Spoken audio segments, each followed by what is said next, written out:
So one of the questions that came in from one of my followers on Facebook this week, and I shouldn't say one question because there were a lot of you that actually posted comments and questions about this topic in a roundabout way. And it's probably by far the most common digestive issue that people come to me with as a practitioner, and it is irritable bowel syndrome, IBS. Now, this is when you have been benchmarked or termed that you have IBS, which is a digestive issue going on in the body that is usually characterized by having bloating, really bad gas, indigestion, stomach upset, either constipation or diarrhea, or alternating between the two. Now, IBS, if you go to your family doctor and you get, diagnosed with IBS, usually you've just been lumped into a group of individuals where you haven't tested positive or they haven't done the testing for you for things like celiac or Crohn's or diverticulitis or colitis, and you are told that you have IBS. And sometimes your physician will say, well, take a lactate pill, because sometimes that can be the issue. So just watch some of that with your dairy. You can still drink cow's milk, just take your lactate pill and have lactose-free milk. And, you'll be fine. Use things like Imodium and Tums. And, we don't know why this happens, and there is no cure. And I am here today to give you the solution and the answer that there is 100% a cure for it. And there are multiple reasons as to why you might be suffering from IBS. Now, profanity alert here, because I am about to swear, because in the holistic industry, we actually refer to IBS as interesting bullshit, because IBS truly is a lump sum amount of food sensitivities. This is what's going on in your body. When you're getting all of that bloating and the gas and the indigestion, your body is not being able to digest and break down the food you are consuming. Now, the reason that could be happening, there are a few of them. The first one can be the food itself you have a sensitivity to. So food sensitivities and food allergies are not the same thing at all. They have a completely different response in your body. One is an IgE response, the other is an IgA response. What that means is one is going to be looked upon in your body as a true allergy. The other is looked upon as a sensitivity. So food sensitivities can be underlying for years, and you can get by in life and not have a lot of issues. And then little by little, you start to realize and feel that little bit of gas and bloating that you were getting starts to become all the time. And you eventually get to a point where you just feel like, I don't even know what to eat anymore because everything bothers my stomach. And eventually at some point in the day, I feel like I need to undo my pants, and lay down because I'm just so uncomfortable and full.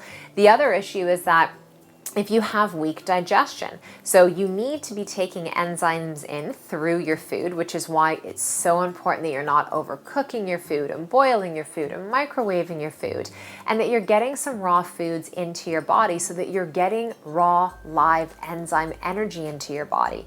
You consume food that has enzymes, your stomach and your hydrochloric acid in your body and in your system and your saliva are also producing enzymes, and they get together and have an incredible enzyme party and break the food down.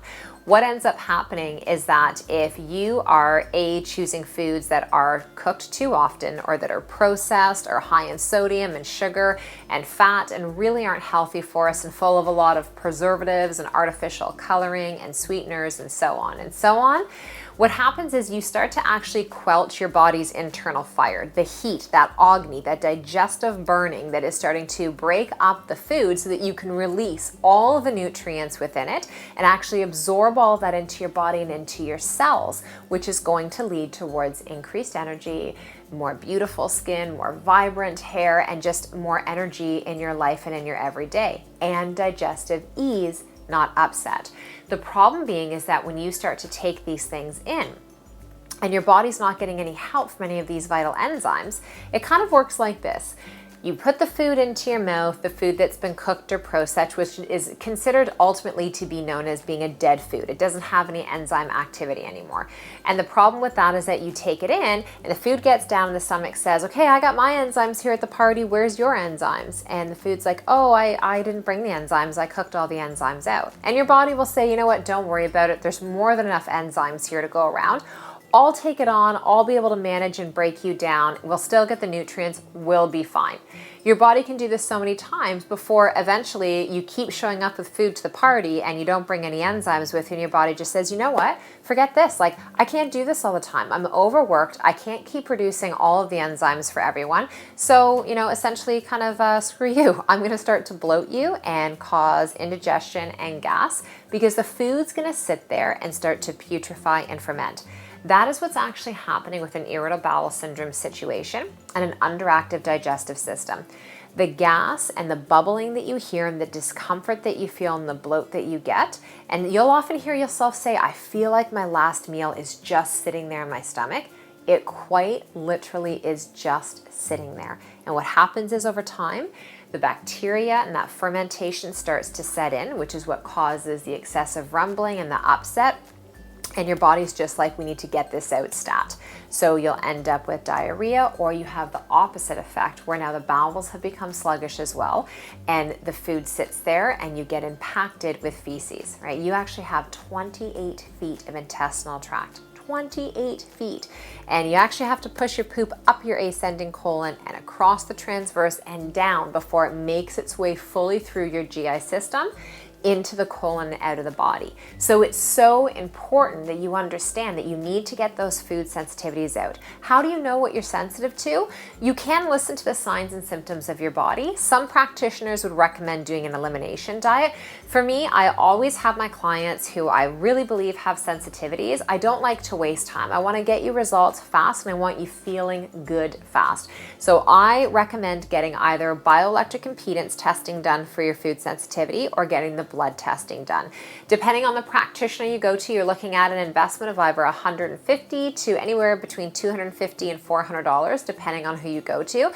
But put your eyes back in your head, okay? You may have just bugged out over that price, but think of this. What is the price you would put on waking up and not being bloated and gassy for the entire day, not having discomfort, being able to really identify the foods that are causing your body the biggest issues and choose the ones that are going to balance you out the most? So we get rid of your food sensitivities. The next thing from there is we rebalance your gut. I'm telling you, for those of you suffering from IBS, we can provide you relief. We start to hydrate your system, we cut the food sensitivities, we heal your gut with nutrient-rich foods. We get in a lot of plant-based nutrients, not raw, all of them right out of the gates. We'll oftentimes steam some or get them in either a powdered form to help to make it easier to get into your system. We use things like aloe vera to help to really heal the lining of your gut. We get good quality probiotics and fermented foods into your body. And I know that can sound weird sometimes. I'm dealing with bloating and fermentation. Why would we add fermented foods into your system? But they come chock full of nutrients and good probiotics into your body that help to keep that internal flora healthy and strong. You have to remember that for you, your digestive system, the stomach isn't just a means of having, this flat stomach and being able to do up her pants well and looking good in a bathing suit. This is literally where your life begins and where the vitality of it continues to move forward. More than 70% of your immune system is in your gut. It really truly is such a gift and a responsibility of ours to make sure that you are keeping it as healthy and vital as you possibly can. So my suggestions, my top 3 tips for those of you that are suffering from IBS that have been told that you have this. The first thing that you need to do is listen to your body. When you consume something that doesn't make you feel good digestively, just know automatically, stop consuming that. Tip number 2 would be eliminate your dairy 100%. I'm going to do a whole nother Q&A topic on this so that you can have a bit more education, but please believe and trust me when I say eliminate your cow's milk, eliminate your cow's cheese, and eliminate your cow's yogurt. That simple step within 5 to 7 days is going to make such an incredible shift in how your bowels function and how your body feels. And my third tip for you would be to please get food sensitivity testing done. Reach out to local naturopaths in your area, osteopaths, chiropractors, holistic nutritionists, people that have a network of other practitioners that can connect you with somebody that is reliable, resourceful, and is excellent at what they do for that food sensitivity testing. I hope these tips and that bit of information has been some service to you and helped you out. As always, I'd love if you would put some comments below. You can also feel free to email me personally if you'd like to at jenpike@jenpike.com. Be sure to follow us on Facebook, on Twitter, and on Instagram. And please head over to the website at jenpike.com. Have a fantastic day, everyone.